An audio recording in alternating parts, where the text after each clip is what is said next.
सबको नमस्कार। कल 20 तारीख है और केंद्र सरकार के दिशा निर्देशों के अनुसार कल से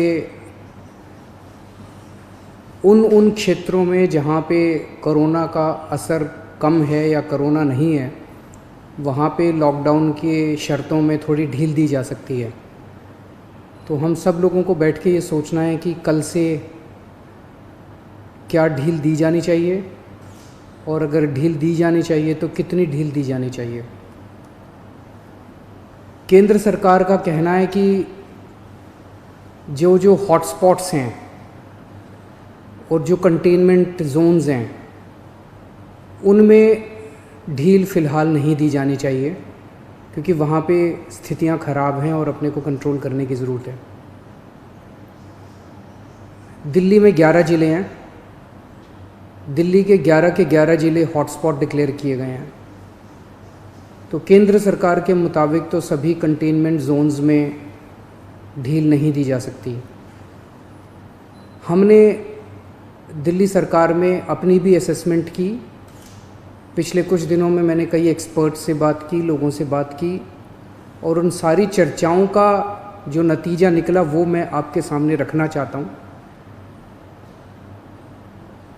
पिछले कुछ दिनों से दिल्ली में कोरोना के केसेस में बढ़ोतरी होनी शुरू हुई है। हमने टेस्ट भी ज़्यादा करने चालू किए हैं। पिछले कुछ दिनों में हमने काफ़ी टेस्ट किए हैं दिल्ली के अंदर, और कोरोना के केसेस में बढ़ोतरी भी चालू हुई है। कल हमारे पास 736 केसेस के टेस्ट की रिपोर्ट आई। उन 736 में से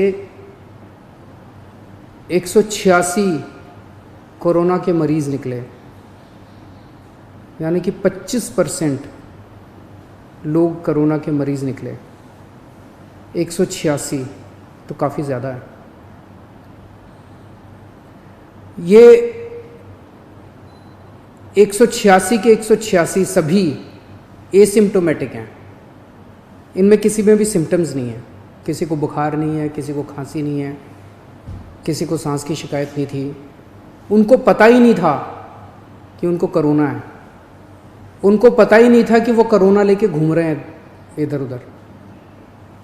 ये और भी ख़तरनाक बात है कि कोरोना फैल चुका है। बहुत सारे लोग कोरोना लेके घूम रहे हैं, और ये बीमारी ऐसी है कि किसी को पता भी नहीं चलता कि मुझे बीमारी हो गई है। कई बार सिम्टम्स नहीं आते, बीमारी हो जाती है। किसी आदमी का इम्यून सिस्टम स्ट्रॉन्ग है और वो घूमता रहता है, और पता नहीं कितने लोगों को कर देता है। तो ये 186 लोग अपनी अपनी ज़िंदगी में घूम रहे थे। इनमें एक व्यक्ति से जब हमने बात की, उसने बताया जी मैं फलाने फूड सेंटर में, हम लोगों को खाना बांटते हैं ना, दिल्ली सरकार लोगों को खाना बांटती है, पका हुआ खाना रोज़ देते हैं हम, लंच और डिनर। वो कहता है जी मैं पिछले कुछ दिनों से रोज़ सरकार के फूड सेंटर में जाके खाना बंटवाने का काम कर रहा था। आप सोचो उसने वहाँ कितने लोगों को इन्फेक्ट कर दिया होगा। तो मैंने आज ही आदेश दिए हैं उस फूड सेंटर में जितने लोग आते हैं, मैं एज्यूम कर रहा हूँ कि डेली वही लोग आते होंगे एक सेंटर में खाना खाने के लिए, उन सब की रैपिड टेस्टिंग करवाएंगे जितने भी लोग आते हैं। और दिल्ली में जितने भी हमारे फूड सेंटर्स हैं, उन सभी फूड सेंटर्स में खाना बांटने वाले सभी वॉलंटियर्स का और कर्मचारियों का हम रैपिड टेस्टिंग कराएंगे।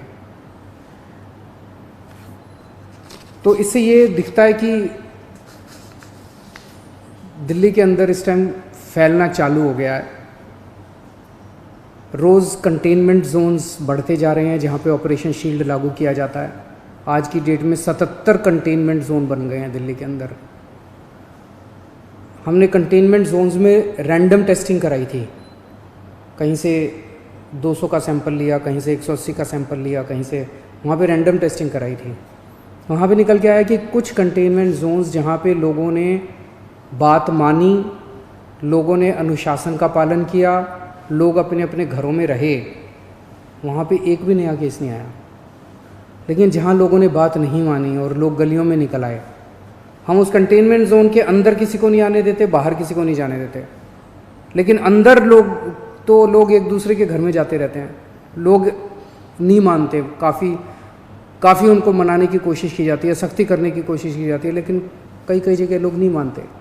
जैसे मैंने कल आपको जहांगीरपुरी का उदाहरण दिया।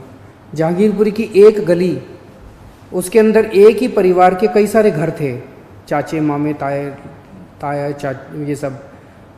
उनमें एक ही परिवार के 26 केस पॉजिटिव निकले, क्योंकि वो माने ही नहीं।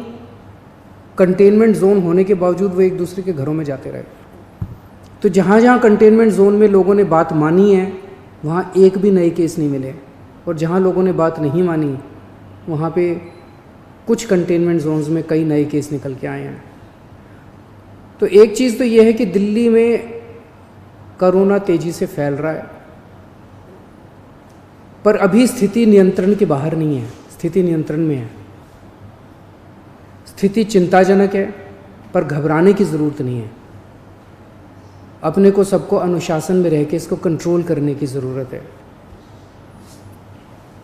आज दिल्ली में टोटल 1893 केस हैं, मोटा 1900 मान लो, 1900 केस हैं।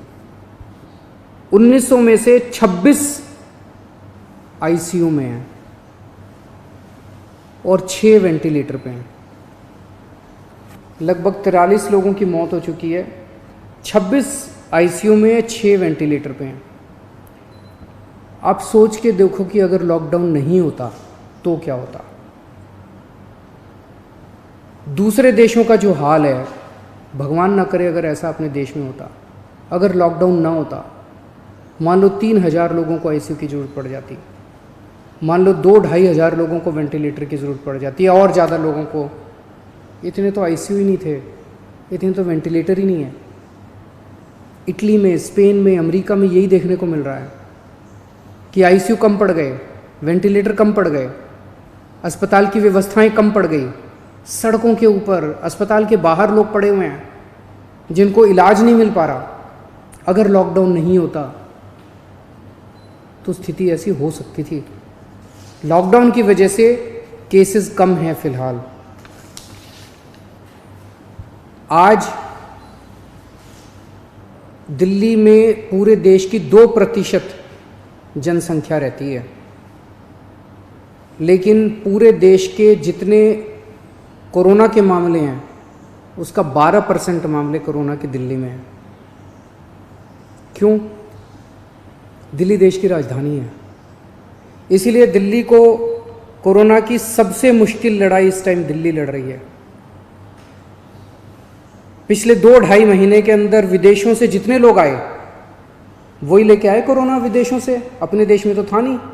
जितने विदेशों से लोग आए, सबसे ज़्यादा लोग दिल्ली में आए, क्योंकि दिल्ली देश की राजधानी है, अंतर्राष्ट्रीय एयरपोर्ट और भी कई जगह है, लेकिन सबसे ज़्यादा लोग यहाँ आते हैं। सबसे ज़्यादा लोग यहाँ आए, उनको हमने क्वारंटाइन में रखा, लेकिन उसके पहले नहीं रखा था, बाद में आई गाइडलाइंस।